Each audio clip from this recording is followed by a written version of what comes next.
A racist teacher mocks a poor black student for his clothes, unaware his mother is about to show up and change everything. What happens next will leave you speechless. Subscribe now and let us know where you're watching from. It was just another school day in a quiet town in Ohio. But for Mrs. Sandra Peterson, the sixth grade teacher, it felt like any other ordinary morning. She prided herself on maintaining strict discipline and order in her classroom. Known for her sharp tongue and no-nonsense attitude, Mrs. Peterson believed she was helping her students toughen up for the real world. But today, her lesson would come from a place she least expected. 12-year-old Ethan Walker was running late again. He slipped into the classroom quietly, hoping not to draw attention to himself. His clothes were wrinkled, his sneakers scuffed, and his oversized backpack looked like it had been through years of wear. Mrs. Peterson noticed him immediately. To her, Ethan wasn't just late. He was an easy target. The boy from that poor family, as she liked to think of him. "Nice of you to join us, Ethan," she said loudly, making sure the entire class turned to look at him. "I see your fashion sense hasn't improved. Did your dog iron that shirt for you?" The classroom erupted in laughter. Ethan froze in his tracks, his face turning red. He forced a small smile, trying to play it off, but inside he felt humiliated. It wasn't the first time Mrs. Peterson had made him the center of her cruel jokes. Over the past few weeks, her comments had become sharper, more personal, but Ethan never said a word about it. Not to her, not to his classmates, not even to his mom. The day dragged on, with Mrs. Peterson making sly remarks whenever Ethan spoke up or answered a question.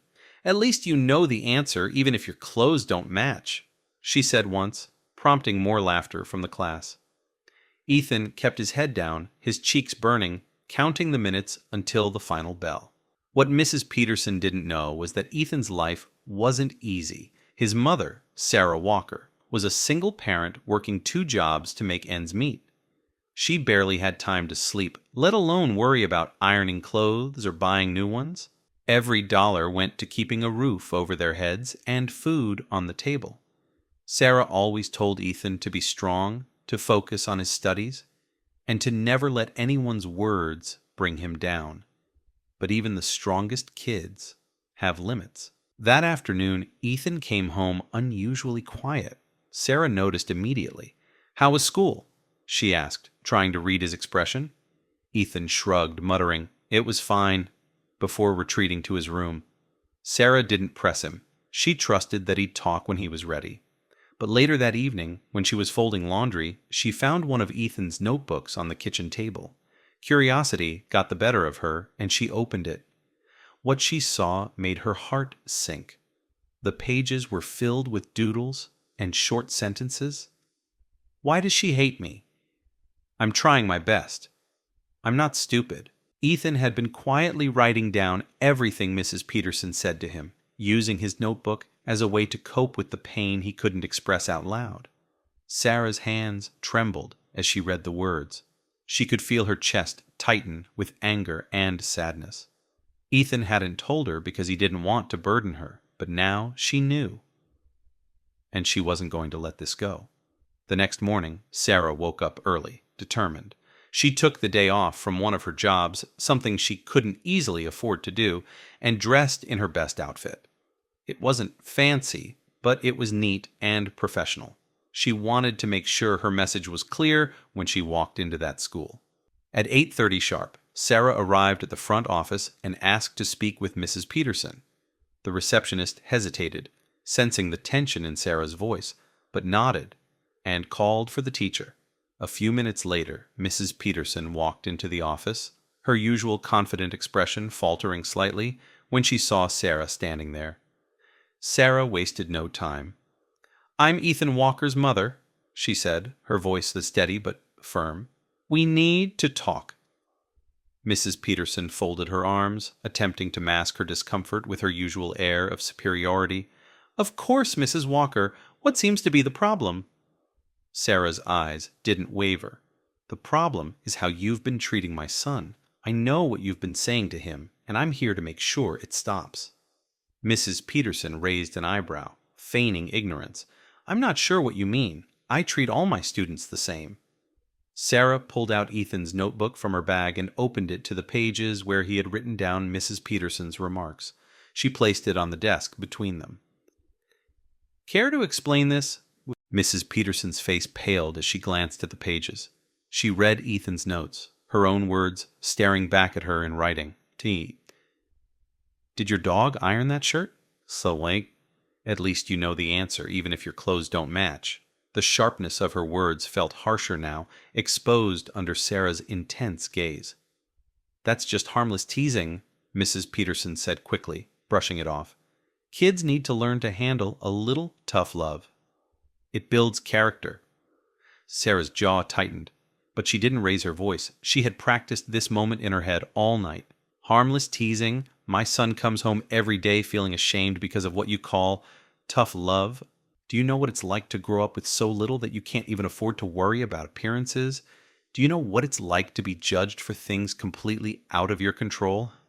Mrs. Peterson shifted uncomfortably, but didn't respond. Sarah leaned in slightly. My son is 12 years old. He's a smart, kind, hardworking kid who's doing his best despite circumstances you clearly don't understand, and instead of supporting him, you've made him a target.